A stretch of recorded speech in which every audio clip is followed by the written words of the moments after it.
BreightlinkSource.com here, and we're looking at an Omega Speedmaster Professional Sapphire sandwich. It's called the Sapphire sandwich because it's got sapphire on the top and sapphire on the back. This model is also available with a Hesselite crystal on the top, which is like a plastic crystal that scratches rather easily, but is popular because it's the type of crystal that was used in the original moon watch, and it's extremely impact resistant and won't shatter, whereas sapphire will shatter if you hit it hard enough. So for authenticity's sake, the Hesselite version is probably better, but in my opinion, at least for everyday use and stuff like that, I prefer the sapphire crystal. As you can see, it's sort of a curved crystal that mimics the Hesselite. Very cool. The sapphire crystal version is a little bit more expensive, which is partly the other reason why I think some people may purchase the Hesselite. The Hesselite has a bit of a warmer look to it. Let me see if I can get focus here. So this is the Omega with the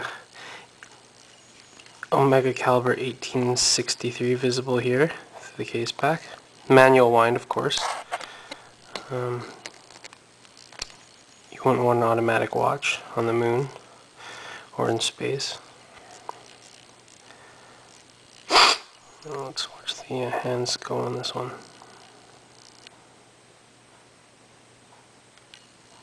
Pretty cool. This has the old school dial with the thinner hands, not the broad arrow hands. The black tachometer bezel. Stop, reset. This the caliber 1863 movement is based on a Lemania 1873 movement, and it's written around here: the first and only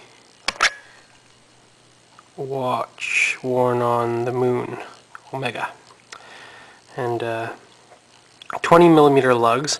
The watch is claimed to be 42mm, and it's on a crocodile. But from my measurements, it actually measures more like 42 with the crown. It sticks out a little bit more on this side between the pusher and stuff, so in actuality I think it's more like a 40.5mm watch. So people buying this watch expecting a full 42mm may be a little disappointed. Not sure why Omega did that or measured it that way. It's got the typical Omega flats that curve over here on the lugs that they do with many of their watches. A little bezel sort of sticks out like that, as all the Speedmasters do. It's a pretty thin watch, and the 20mm lugs also make it appear a little bit smaller. If they went with a wider lug stance, maybe went to a 21 or even a 22, it would probably provide a little bit more bulk to the watch. But overall, it's a very cool watch. I believe that it does achieve what it sets out to do, which is give it sort of that classic look and with an updated appeal to it. I think for most people may prefer the other special editions of the watch that have a little bit more of a modern look to them, especially with the silver bezel. I personally do prefer the silver bezel over this black insert bezel. The broad arrow editions look that way. They also have the coaxial movements with the visible case back and automatic movements, so they're not really moon watches.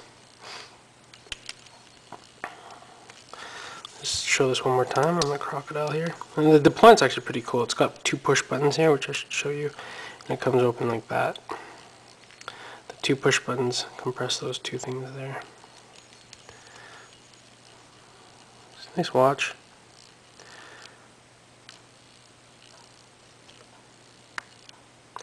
The thinner hands on this model give it a little bit more of a classic look to it. So, hope you enjoyed the review. Omega Speedmaster Professional Sapphire Sandwich.